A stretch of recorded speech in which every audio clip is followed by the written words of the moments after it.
Hi, in this session, we will discuss about tunneling protocols. So basically, this will cover the SSH tunneling. So this is a method to transport additional data streams within an existing SSH session. SSH tunneling helps achieve security use case such as remote web server access without exposing port on the internet, accessing server behind NAT, exposing local port to the internet.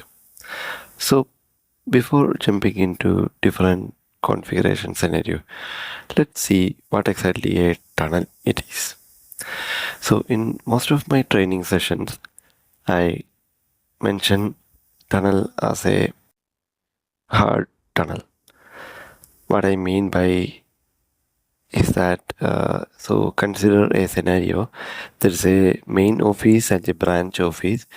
There is an important person that he wanted to travel from main office to the branch office. So consider I am an assassin and I am having a sniper and or a helicopter to assassin this particular person. So this important person, consider this is as a packet also. So he will travel through a tunnel created to the main office to the branch office. So basically I know from the top the person is somewhere in the tunnel, but I don't know exactly where he is. So it's similar to securing a packet through the tunnels. So what I'm trying to convey, the this is a protection layer from the bad internet world to securely communicate with the two different sites or pass information more securely. The threat actor who is accessing or trying to capture and open this packet, they don't know what is inside that. So that's the basic idea of using a tunnel. So considering this tunnel technologies, we will be discussing today about two type of tunneling method. One, we will be discussing about a local tunnel or remote tunnel. So I'm considering both are same, having a little difference.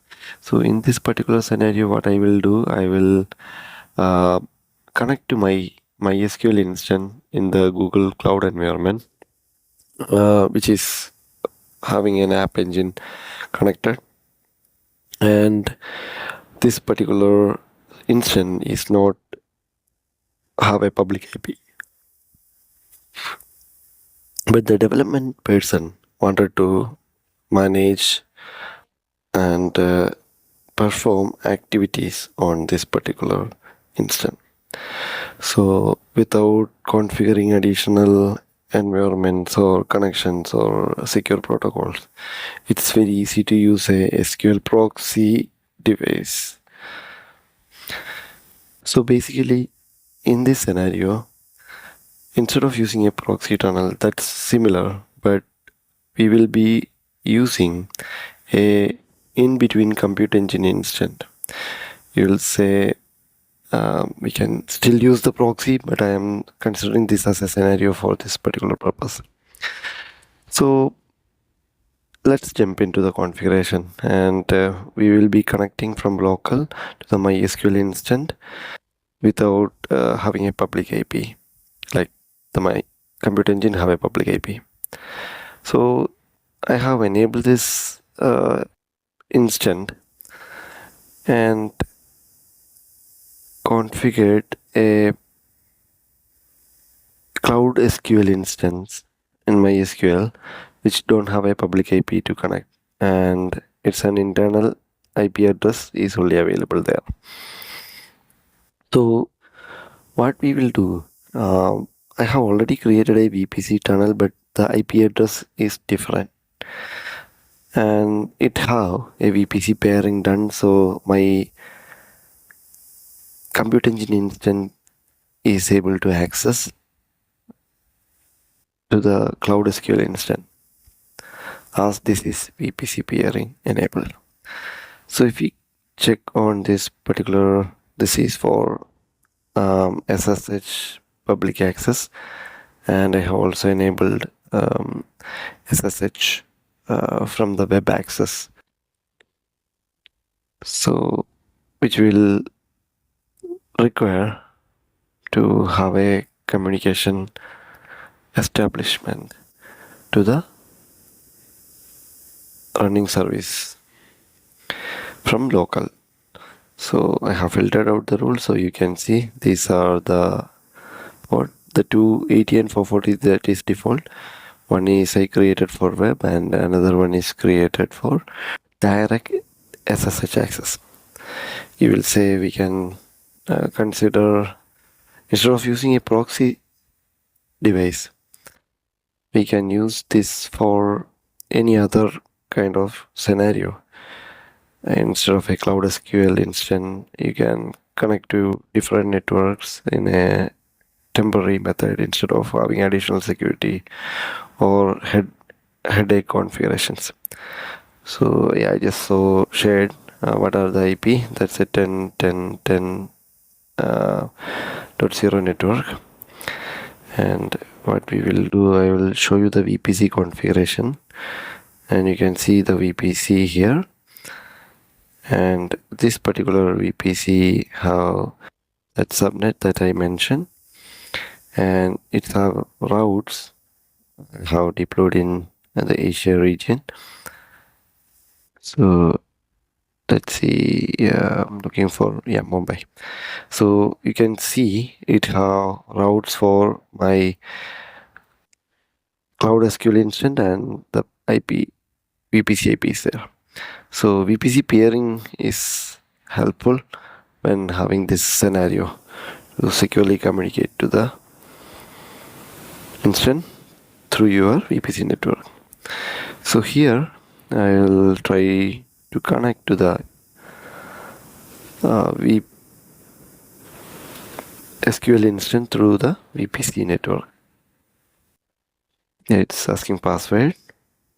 I use Diceware to generate my password mostly. You can see this is connected and able to query and see the database. So let's see if I can connect to this particular IP. As you all know, it's not possible, but directly. So let's see, as a developer, I will use my dbware community edition to connect to the Cloud SQL instance. So let's jump into that and connecting to the MySQL. Instead of localhost, I will put my particular IP.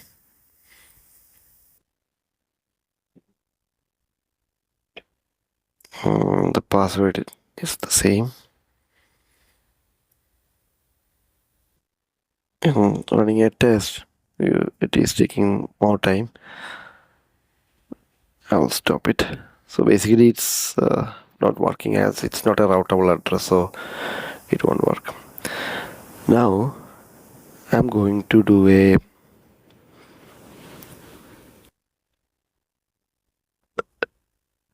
tunneling configuration which listen to the same port, and I have to provide the Cloud SQL instant IP, and yeah, that port there. And let me check.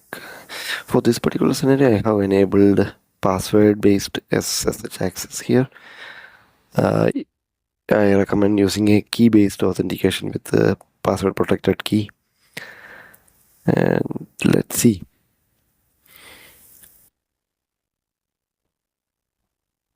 Yeah, so yeah, this particular user I'll use this particular user to connect to the instance, and public IP of the instance.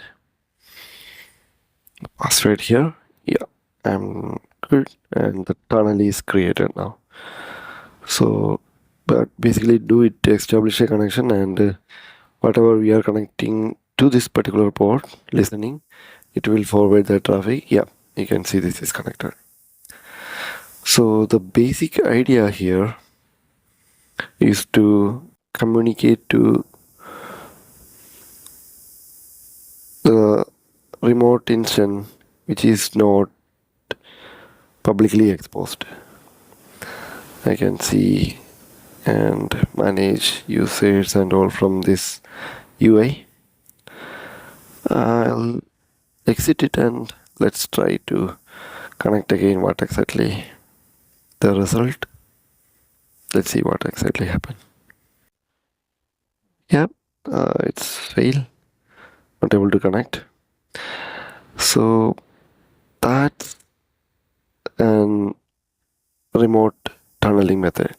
So local tunneling method is similar to how a running a local instance of a web server or a web based application or any kind of database or any software running on your local machine, remote local machine, and which is not publicly exposed. In this particular scenario, you can definitely see this is accessible through public, but consider if this is not publicly exposed or running in a different IP. Oh, that's just showing the default page. So if I key in, yep, you can see the default page is loaded. I'll type the local host also. You can see it will time out. So similarly, I'll update here. Yeah, port 80, listen to port 80, and I will use the local host of that remote server and forward the traffic of that particular port running, service running on port 80 and localhost that's working. So yeah, that's the local or remote tunneling method. So basically you can see it's very easy to use. So we will discuss about the reverse tunneling method as next. So reverse tunneling is you have a user that's behind a secure environment and still you wanted to access that system or perform operation on that one, but it won't allow incoming connection. It won't allow outgoing connection for any dynamic ports. For this particular scenario, I have created a Windows instance in my Google and I'll be connecting my lab VM without modifying any configuration on the home PC or home router, sorry. So here, what we will do, this is the VMware workstation.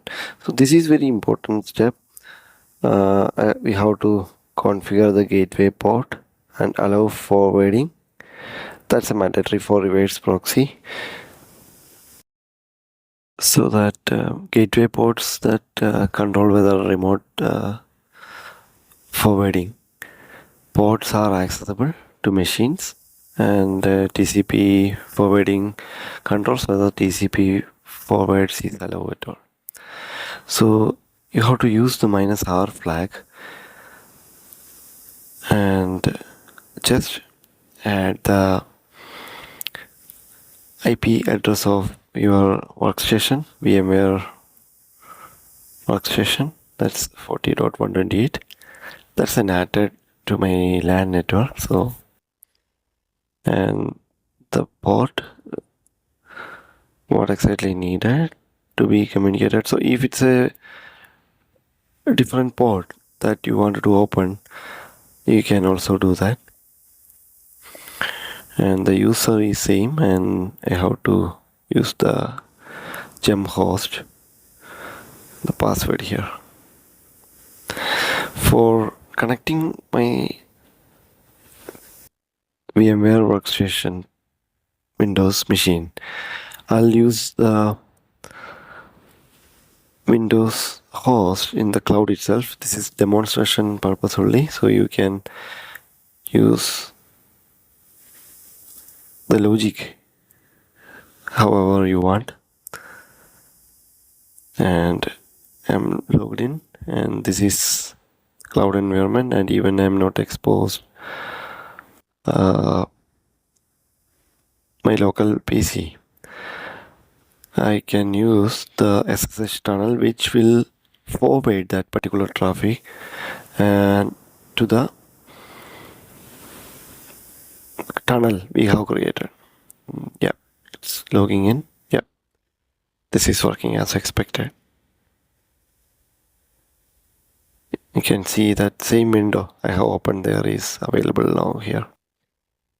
So that's there. Let's shut down this particular machine and confirm this is the same machine that I am connected to.